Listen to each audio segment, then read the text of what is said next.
Hey Startup Nation, I am so glad you came back to join us for another edition of the Startup Life. You clearly are ready to get the tools you need to get ahead of the competition. Go ahead and give us a 5-star rating while you're here. Now, if you're looking for an ad-free experience, go ahead and sign up for our Patreon page, where you will get exclusive content and access to our digital products that we're beginning to launch. The link is there in the show notes. And if you want to ask questions directly to some of our guests, follow the Startup Life Podcast Club on Clubhouse, as some of our conversations will start to happen there. But back to the task at hand. Are you ready to level up? Of course you are. Get ready as the Startup Life Podcast begins now. It's time to be about that life, the startup life. Here's your host, Dominic Lawson. All right, Startup Nation. So I hope you're ready to receive some value today. My name is Dominic Lawson, and this is the Startup Life, the show for entrepreneurs and career-minded professionals. You know, Startup Nation, what if I told you that the exact qualities that bring you to found a startup company, you know, your brilliance and expertise, are what may prevent you from achieving success? Well, we have a fantastic guest here for you on the show today. He is a serial entrepreneur and the author of The Entrepreneur's Paradox: How to Overcome the 16 Pitfalls Along the Startup Journey. He is Curtis J. Morley. Curtis, how are you, good sir? Doing great. Thanks so much for having me on the show, Dominic. Oh, no worries, man. It's totally our pleasure. And I was telling you before we started recording, but I want to get this on wax, man. You have a fantastic book, sir. You definitely have a fantastic book. And Startup Nation, I definitely highly recommend that you pick up The Entrepreneur's Paradox. There's a lot of stuff in there that we don't normally talk about in entrepreneurial space, but we definitely should a little bit more. So I just wanted to say that and get that on wax first and foremost before we kind of get started today. Thanks so much. No it was a passion project and something that I really feel can help entrepreneurs not have to make the same mistakes that I made in several of my businesses. Absolutely. But before we kind of get into the book a little bit and stuff like that, the past, year has been a wild one, especially for whether you're an entrepreneur or not an entrepreneur, you know what I mean? But I'm curious, what are some things that you personally or professionally kind of learned from, the past year that you plan on kind of remembering, from here on out? Just curious about that. One of the biggest things, it's funny because I actually get asked a lot the question, is now, in the middle of a pandemic, is now a good time to start a business? Mm-hmm. And I love this question because I give an emphatic yes. Okay. Not just a regular yes, but an emphatic yes. This is the time. And the reason why is because we are seeing unprecedented change in the world. In my lifetime, I've never seen so much change. Right. And every time there's a change, there's another word for it, and that's opportunity. That's right. Another name for change is opportunity. And I've been amazed at some of the incredible entrepreneurs that I've either coached or are friends with or have heard about that have not only adapted, but have had totally thrived in this new environment because they saw the opportunity. They saw where the demand was shifting to, right, and they took advantage of it. For sure. No, we're definitely seeing a lot of people, start that journey, that entrepreneur journey over the past year, because they saw what you're exactly talking about. They saw opportunity, not necessarily take advantage of somebody's like downfall or anything like that, but it's just more so a standpoint like, as the, economy and stuff like that was kind of like at a standstill. I tell people all the time, it's a great time to either start a company or go back to school. Because once everything starts, picking up, which it's starting to do, now you're there. You are, hitting the ground running. When you agree with that? Absolutely. And if I could share a story, please do. Yeah. Illustrate the point. One of my favorite young entrepreneurs, her name is Kylie Chen, and she has a company called Ecanella Expeditions, which is a global travel and expedition company. And if you think about, what are the two biggest industries that got hit during COVID? It's the food industry, restaurants and eating out, and travel. Right. Those are some of the biggest to take a hit. And she was running a multi-million-dollar organization. And in 1 month, it all stopped. Like everything went to zero. Right. And her options were she could throw up her hands and say, okay, COVID, you win. I'm done. Right. Or what she did was that she said, well, let's think about this for a minute. Did the demand disappear? Just because of COVID, does that mean people no longer want to travel, no longer want to have adventure in their life or go exploring? And the answer was no. People still have that desire, still have that need. And so then she asked another really important question is, well, where did that demand go? Where did that desire go? Right. If it's not internationally? And so she said, all right, well, people still can travel in the US. They can still travel domestically. So she started a second company called Wonder Camp. And it's glamping experiences near the most amazing places in the United States, national parks and some just incredible places. And now she is on track to do as much or more business than she had before. And as soon as COVID ends, now she's got 2 burgeoning businesses that are set to explode. I hear that. Definitely always love hearing that, but also definitely love hearing that for my audience and letting them hear those stories, because Startup Nation, look, I get it. Like, there's a lot of adversity over the past year or even before the pandemic. But when you hear stories like that, it lets you know, A, that you're not alone. And then B, there's definitely ways to move and progress forward. So thank you, Curtis, for illustrating that point even more. I really appreciate that, brother. Yeah. And once again, Startup Nation, we're talking to Curtis J. Morley, the author of The Entrepreneur's Paradox. And if you want to get your copy, I'm going to go ahead and tell you right now, I highly recommend that you get a copy of this book. We have a link there in the show notes for easy access if you're listening to the replay on the podcast. What prompted this book, man? You know, I know that, it probably a lot of love, a lot of long nights, man. Just talk about the impetus for this book a little bit, because it's a good one. It's kind of fun because people ask how long it took me to write the book, and I have 2 answers. One is it took 15 years, and wow, I believe that. The other is the actual time it took me to write. And the reason I say it took 15 years is that I wrote this book for the up and coming entrepreneur. Right. In a way, I kind of wrote it for myself when I was 25 years old. Gotcha. And if there was any advice I could go back and say, hey, Curtis, stop doing this, start doing this. You're okay. Let's make this happen. If I could go back and sit down with myself, this is the manual that I would give to myself. Gotcha. Now I can definitely understand that. I was literally just about to ask you, man, once we figure out time travel, will you go and throw this book back to 25-year-old you? Well, I guess that kind of answers my question.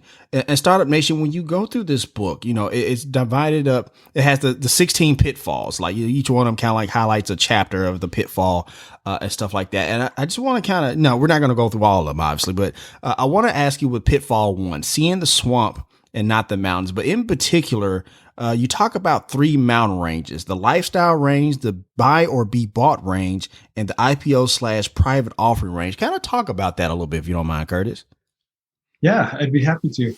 So when an entrepreneur starts a business, it's fun because oftentimes it started with, and I should say most of the time, it started with a passion or a talent or some skill. Right. And entrepreneurs say, you know what, I'm really good at X, you name it, whether it's software development or building carbon fiber guitars, or they've got some really cool idea that they want to start, like a travel expedition company.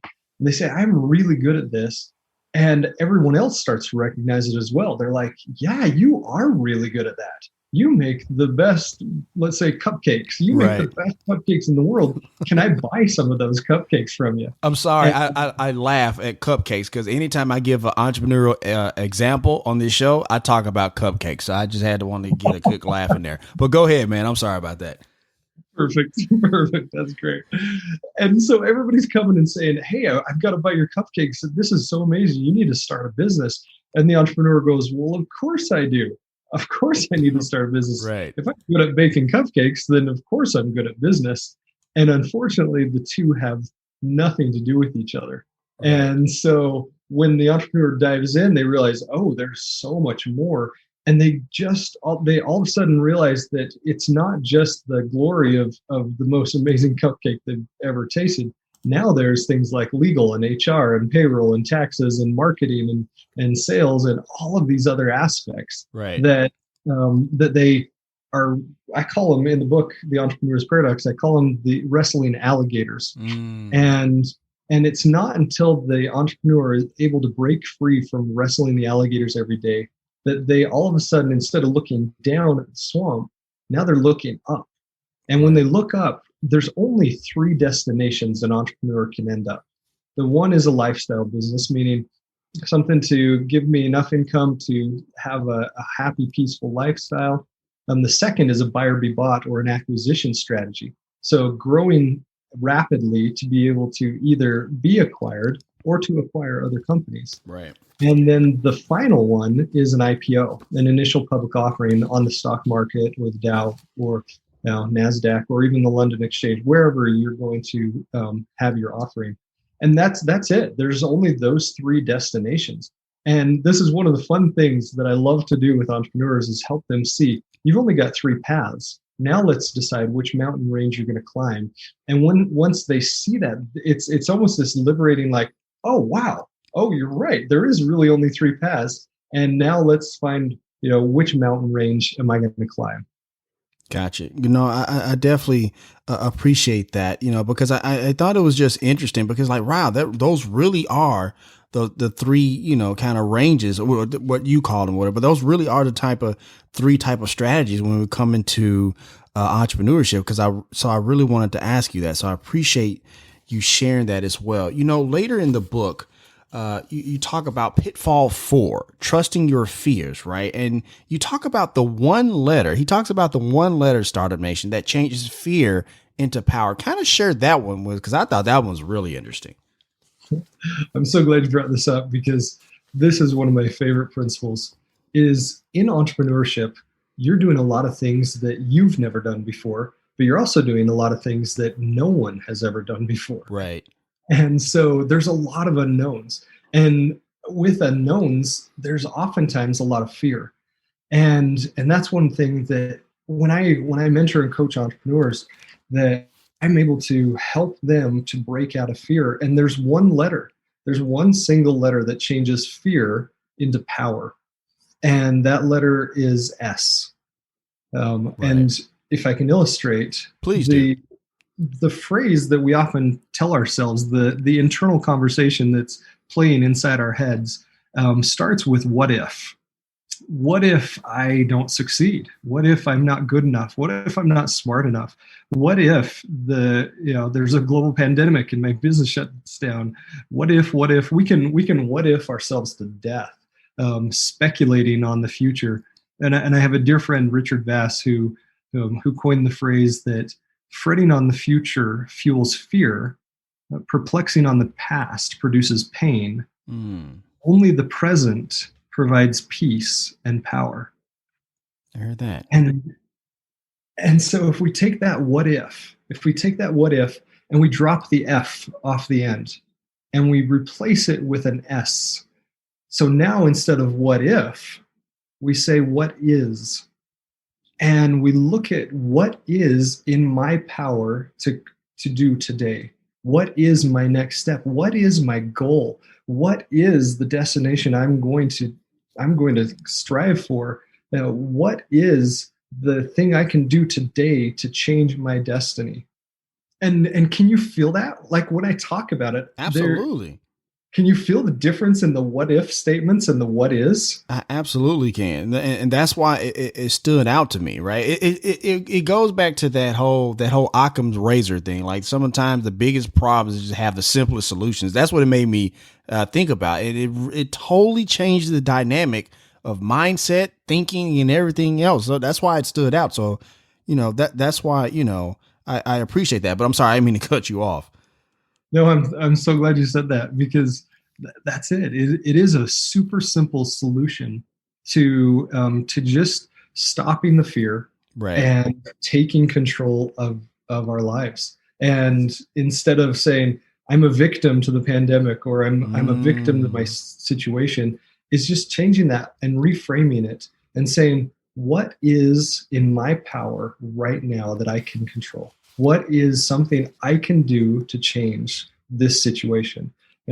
Like Kylie asked with, her travel expedition company, she said, what is the demand? If the demand is no longer global travel, then what is the demand? Well, the demand is domestic travel. People still want to have adventures. And she was able to reframe that conversation and say, you know what, I've got the demand is still there. I've just got to tap into it. And if she were to what if herself to death, then it would have been easy just to say, oh, well, there goes my business, and shut the doors. But she didn't. She said, what is in my power? What can I do today? Absolutely. Startup Nation, look, like I said, it totally gives you the power back. It really does. I mean, how many times have we sat at the kitchen table? It's like, man, it was like the night before a presentation, like, man, what if the presentation don't go well? What if they don't get it? What if, whatever, right? But we're changing it to that, to that S, it really does change everything on a dime, which is why Startup Nation, I highly recommend that you pick up the Entrepreneur's Paradox, How to Overcome the 16 Pitfalls Along the Startup Journey. And once again, Startup Nation, that book is available now. We have a link there in the show notes if you listen to the replay on the podcast, and if you're listening on radio, just wherever you get your favorite books. I want to ask you, Curtis, about pitfall number 8, not stepping up as a leader. And you have in here the 6 jobs of the entrepreneurial leader. Just kind of want to point them out really quickly. Set the vision, inspire others, clear the path, lead, foster innovation. And the big one for me, and I see a lot of people, number 6, be 100% accountable. I want to repeat that one more time. Be 100% accountable. I would love for you to nail that one down a little bit more, but if you want to talk about the other ones, that's fine with me as well. Yeah, that's great. So I'm sure you're familiar with Jocko Willink. Absolutely. He's actually written a book all about being accountable, being 100% accountable. Right. And this one, to truly be a leader means that I am going to take control of my destiny. I'm going to be the one that makes this succeed. And if it doesn't, I'm going to be the one that's accountable for it not succeeding.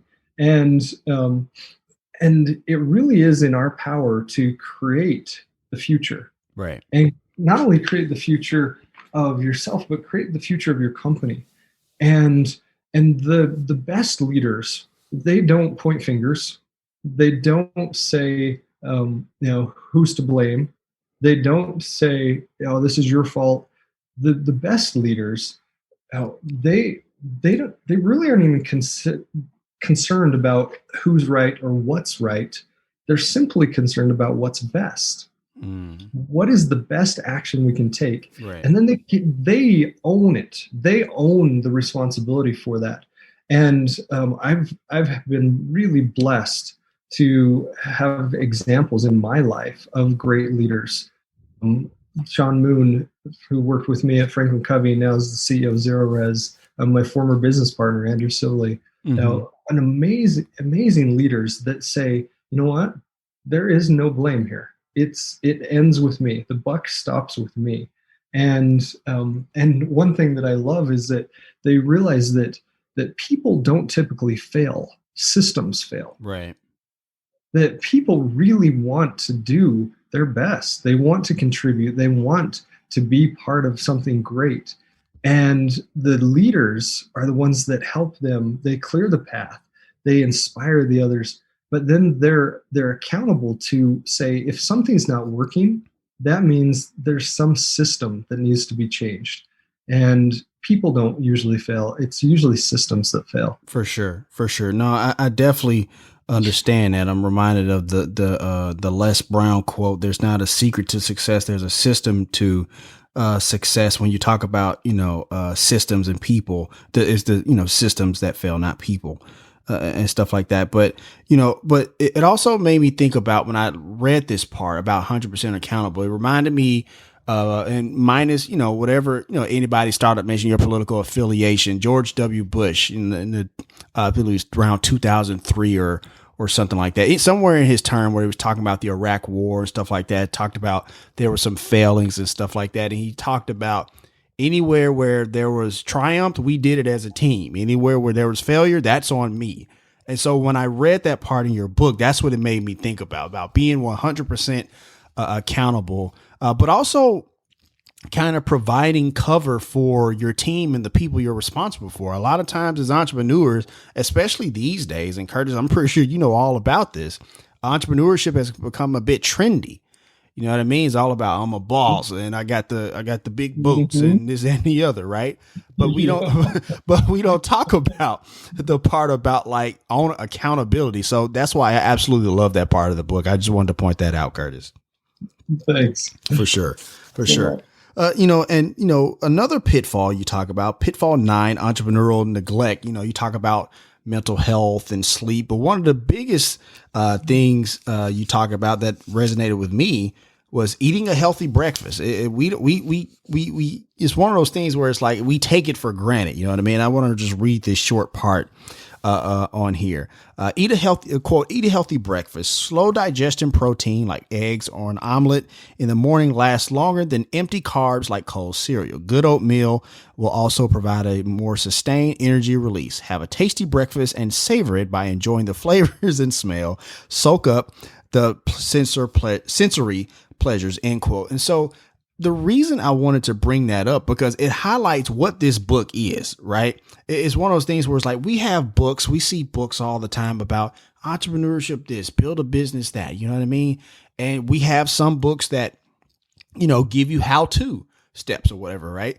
But this is at a whole nother like subatomic level, to quote, Ant-Man and the Wasp here.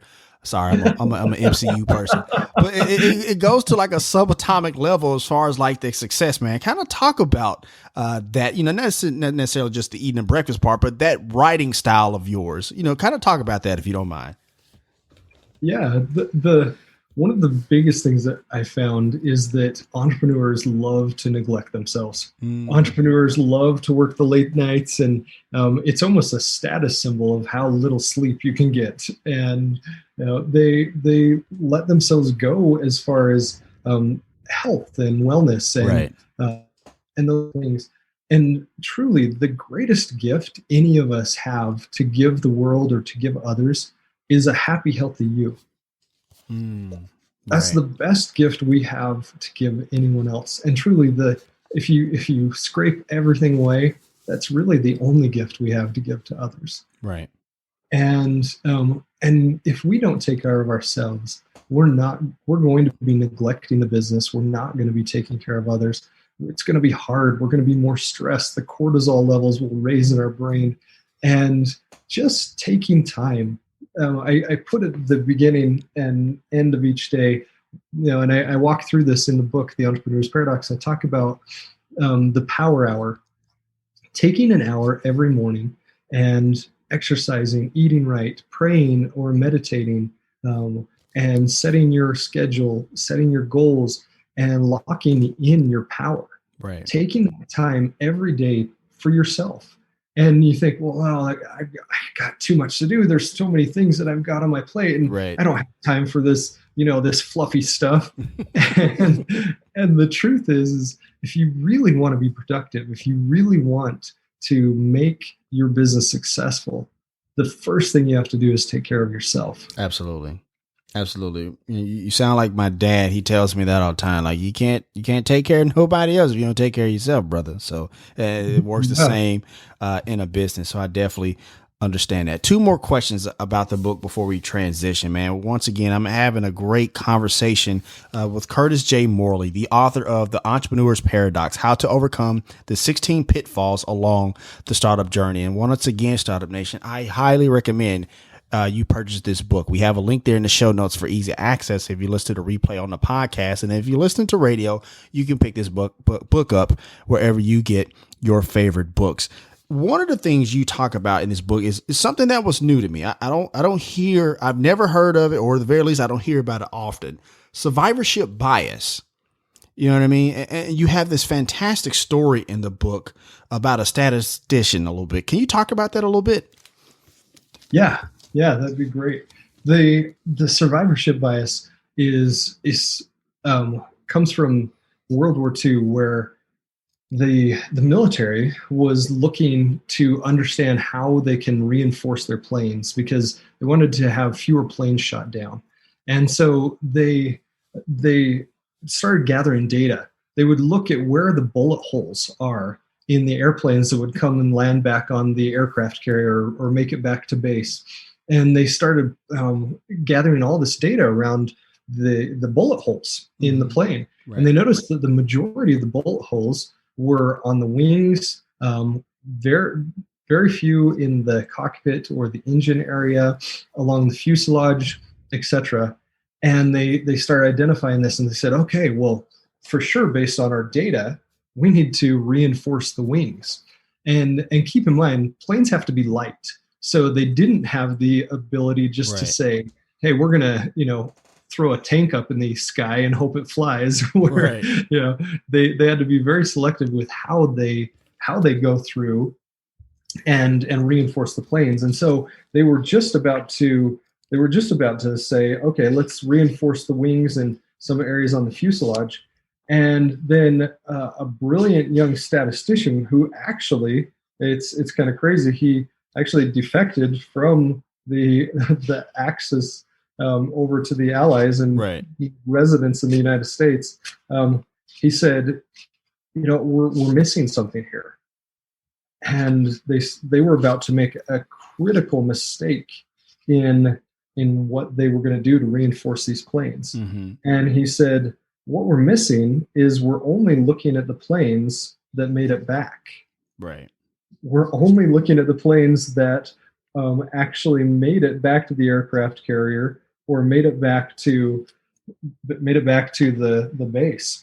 And he said, we need to look at the planes that didn't make it back. And we actually need to flip our entire thing, because what they found was the planes that made it back with all these bullet holes, those were the survivors. Right. They didn't take a look at well, where are the bullet holes in the planes that didn't make it back? That's what we need to fix. And so this brilliant young, he was a Jewish Hungarian statistician named Abraham Wald. He said, we need to actually flip our hypothesis, because the ones that have the bullet holes in the engine, those ones go down. The ones that have the bullet holes in the cockpit where the pilot gets shot, those are the ones that go down. And they said, okay, we've got to look at this bigger picture, and we've got to actually reinforce the areas that don't have the bullet holes, because those are the ones that didn't survive. All right, Startup Nation, so we're going to go ahead and take a quick break. We got to pay some bills. Once again, my name is Dominic Lawson, and you're listening to The Startup Life.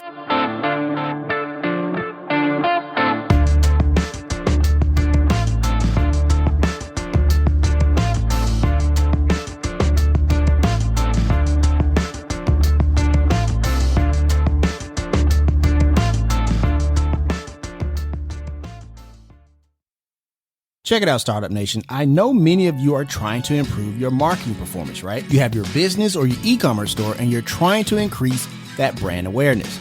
No worries, I got you. You should listen to the brand new Keep Optimizing podcast. That's optimizing with an S and not a Z. It's a marketing podcast that will provide you with not only the latest tips and advice in the game, but also you will hear from experts in their field when it comes to email marketing, SEO, and more. This is a must-listen-to podcast for my e-commerce entrepreneurs. It's hosted by Chloe Thomas, who is a 15-year marketing expert, best-selling author, and award-winning podcast host. It's already a top 20 marketing podcast in 7 countries. So clearly, you're going to get amazing value every episode. So as you can see, Startup Nation, you're in good hands with my girl CT. So listen and subscribe to the Keep Optimizing podcast on Apple Podcasts, Spotify, or anywhere you like to get your favorite podcast. You can also get more information at keepoptimizing.com. The link is there in the show notes. All right, Startup Nation, welcome back as we continue our conversation with today's guest here on The Startup Life. Right. Right. No, it was just a wonderful lesson in looking at the whole picture. You know what I mean? And I love that because I think sometimes, and we've been talking about this throughout the pandemic on the show. I think a lot of times entrepreneurs, they're only focusing on, I got to get out of this hole. I got to get out of the pandemic. I just got to survive the pandemic. But there's a duality as far as like, there's also surviving through the pandemic, but there's also what are you going to become after this thing is over? As like we said earlier, things are starting to open up and stuff like that. And so a lot of the successful entrepreneurs have been thinking the entire time, what do we want to be when we come out of this thing? And so when I read that story in the book, it reminded me of a running conversation we've been having here on the show, Curtis. So I appreciate that insight and putting that in the book, brother. I love that you're thinking about that. It's such an important topic right now. For sure. And speaking of the book, man, you are a classic educator, right? Because this is one of those books where it's an active book, right? You have QR codes, you have exercises in there. It's one of those books, it's a book, but it goes so much beyond, almost like a textbook or something like that, man. Kind of talk about some of those exercises and making this a more active book than it is just one you just read and just kind of throw up on the shelf. Yeah, I noticed in my life as an entrepreneur, when I would read books about business and that I would read it and get all excited and, kind of jazzed about it, and then put it on the shelf. And then the next day I'd wake up and there were the alligators again. Right. And all of a sudden I'm back in the swamp wrestling the alligators. And I wanted this book to be different. I wanted it to actually be actionable. I wanted it to, be able to be implemented in everyday life. So at the end of every chapter, there's a QR code. You can scan it with your phone and it'll automatically take you to the website. And there's things like calculators to see, how your growth rate is. There's things like we talked about the peace plan and the power hour. There's downloadable, printable sheets that you can go and create your own power hour or your own peace plan. There's all these different things that you can go and you can actually implement what you're learning in the book and make it more real for your life and your business. Absolutely. That's why I love it. So, and speaking of being an educator, I know you're there at the University of Utah. Kind of talk about the work that you're doing there, if you don't mind. Oh, I'm so glad you brought that up. Of course. Yeah, I'm helping the University of Utah with it's an amazing program. It's called the Collard Initiative on Technology. Mm-hmm. And the Collard Initiative on Technology, the purpose is to create the most digitally literate students in the world, regardless of degree. So if a student if they're a communications major, a business major, a dance major, it doesn't matter, medical student, it doesn't matter what degree, we help them layer on top of their degree technology so that they can be multifaceted as they go into the modern world. And these students they're amazing students. I love these students. I've got so many incredible ones. And they come at life with a different perspective. They're so excited to make the world a better place. And they know that technology is important in doing that. And so we offer them an additional certificate that layers on top of their degree that gives them a real leg up when they're interviewing, but also when they go into the workforce, they understand how the modern world works as far as artificial intelligence, blockchain, Bitcoin, app development. They have this incredible girth of knowledge that really helps them in their everyday life and helps them advance quickly and helps their companies too to keep up with the modern times.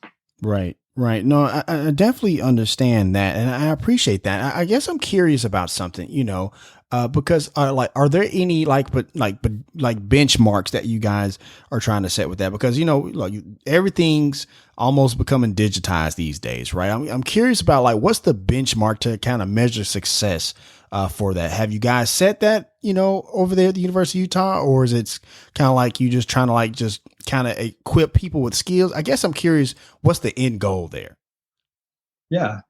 It's so having been an entrepreneur all of my life, never working in education until just recently. Right. I I had this demand in my own business. I needed people that were technically adept. Right. I needed people that understood what it took to build the latest technologies, and I couldn't hire them fast enough. So I actually went to the universities and said, listen, if you can't produce them, I'll teach them myself. And so I was teaching students along with running my companies so that they could come work for me. And so a couple measures of success is, one is the number of students that receive the digital literacy certificate. But then also, how many of those get jobs, and where do they start in their jobs? What's their pay level, et cetera? And so measuring, what is the effect of creating a digital literacy certificate on top of their degree? Are they starting at a higher paying job? Are they advancing more quickly? Those type of measures. Gotcha. No, that's important, because as we move forward, in this, because it's kind of like, look, since the pandemic, like before the pandemic, we were kind of slowly moving into a remote space, right? Like working from home and stuff like that. The pandemic kind of forced us even faster in that regard. So what you're doing is extremely important. So I was just curious about, like, what does success look like with that program? Because, we're absolutely seeing a lot of people that have a lot of, knowledge about things, but applying it can be a bit difficult. So that the work that you're doing is just super important. So I wanted to kind of talk about that and highlight that a little bit, so I appreciate you sharing that. Yeah. Thanks. It's fun to talk about the other side of my life. Most people talk about just the entrepreneurship side, but working at the University of Utah with the dean, Taylor Randall, amazing man, definitely an entrepreneur in his own right, as well as Heather Collard, the benefactor of the Collard Initiative on Technology. She has such incredible vision. It's so fun. Gotcha. Well, don't be upset with me, because I'm about to switch it back to the entrepreneurship a little bit. So, but in that same vein, right? You're there, teaching at the University of Utah with this program and stuff like that. And I was just recently reading a book that talked about, startups around the country, right? Everybody thinks that in order to be, everybody thinks that, like, Silicon Valley, New York. Now we're starting to see a lot of them bubble up in, like, South Florida, Atlanta, Nashville, places like that, right? But also in Utah, there's a very fast growing startup community there, and you're kind of there in the on the grassroots level a little bit. Kind of share with us what's going on in Utah in that startup community. Oh, it is so fun. It is just incredible. We call it the Silicon Slopes. I hear that.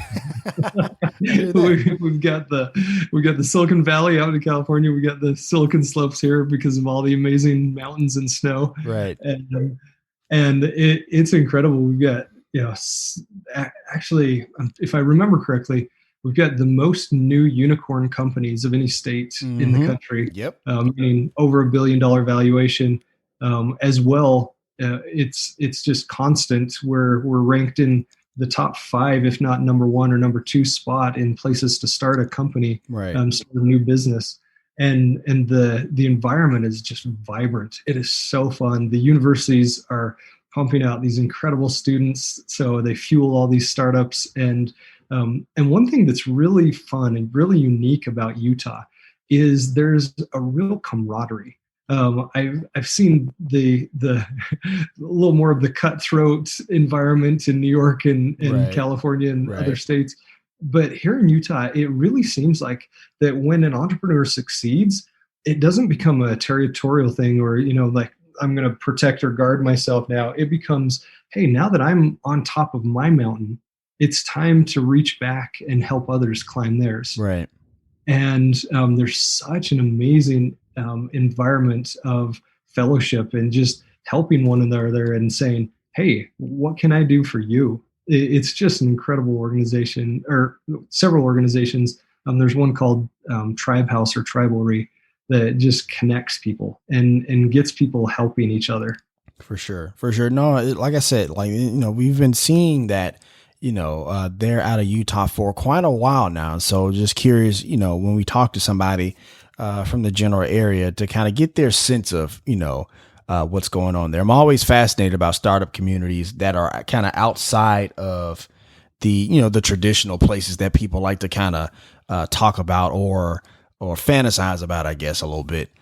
For sure. Once again, Startup Nation, we're actually wrapping up with Curtis J. Morley, the author of The Entrepreneur's Paradox, How to Overcome the 16 Pitfalls Along the Startup Journey. And once again, Startup Nation, if you want to get a copy of this book, I highly suggest that you do. Make sure you check out the link in the show notes. We have easy access there for sure. And if you're listening on replay, if you're listening on radio, you can get it wherever your favorite books are sold. So Curtis, man, big question here. Hope you're ready for it. So look, you've had this amazing career in entrepreneurship. It's still going, serial entrepreneur. You wrote this amazing book.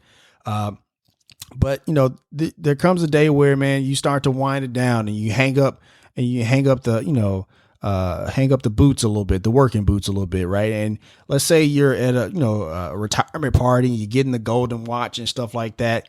And people get up to speak, about who Curtis was and stuff like that. What do you hope they say who Curtis was and what he did on this planet while he was here? Well, that is a deep one. I'm sorry. No, that's a deep one, but a good one. Yeah, we talk about legacy here on the time, right? Like, there's one thing about starting a company and getting all the books and the boats that we talked about earlier. But there's one after a while, you start to think about your legacy, right? So that's why we asked that. Along with all of the companies I started, I was lucky enough to be able to work at FranklinCovey and have interactions with Dr. Stephen Covey. I hear that. And he always talks about the 80th birthday. What do you want people to celebrate on your 80th birthday? There it is. And I think one thing that would really be meaningful to me is if they were talking about me and saying, who was Curtis? One of the biggest things would be he was someone that cared. He was someone that really wanted to help others. I hear that. No, I appreciate that because, and I can tell what you're doing at the University of Utah, what you're doing with this book.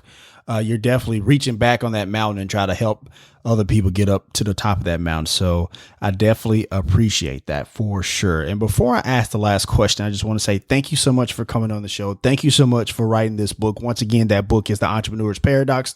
Startup Nation, we have a link there in the show notes for easy access, so you can go ahead and purchase that book. But man, look, I'm just going to turn the microphone over to you a little bit, man. Look, with everything going on, we just want some words of encouragement for today. Take us out for today with some words of encouragement, if you don't mind, Curtis. That's great. So right now in the world, it's hard. It is. And there's so many things that are changing, and there's so many new normals that we have to adjust to. And with that, there's also so much opportunity. There's incredible amount of opportunity. And I look at the stats. I look at, the idea of, based on the National Bureau of Labor Statistics, they say 30% of businesses will go out of business in their first year and 50 will go out of business in the first 5 years. And I actually don't believe that at all. I know that's what the data says, but I don't believe businesses fail. Right. I believe entrepreneurs quit. And there's a big difference. The end result is the business shuts down, but I don't believe they fail. I believe entrepreneurs quit, and they don't have to. There's a better way to do business. And there were so many times in my first couple businesses, there were a couple times where I actually was a little bit short on payroll and sold my car just to make payroll. Wow. and I did that more than once, honestly. And on a hard loan, bought it back the next week. But the point is that entrepreneurs are amazing creatures. Entrepreneurs have this indefatigable drive to make it work no matter what. And that's what makes America great. That's what makes this country so successful, is because there is a better way, and you can contribute to this world. Whatever you're doing, it makes a difference. And being able to tap into that contribution is something that'll help get you up out of bed every morning with a smile on your face and encouragement, ready to meet the day. I hear that. Awesome stuff. And that's going to wrap up this session of The Startup Life. We want to once again thank Curtis J. Morley, author of The Entrepreneur's Paradox, for coming on the show. Thank you so much, my man.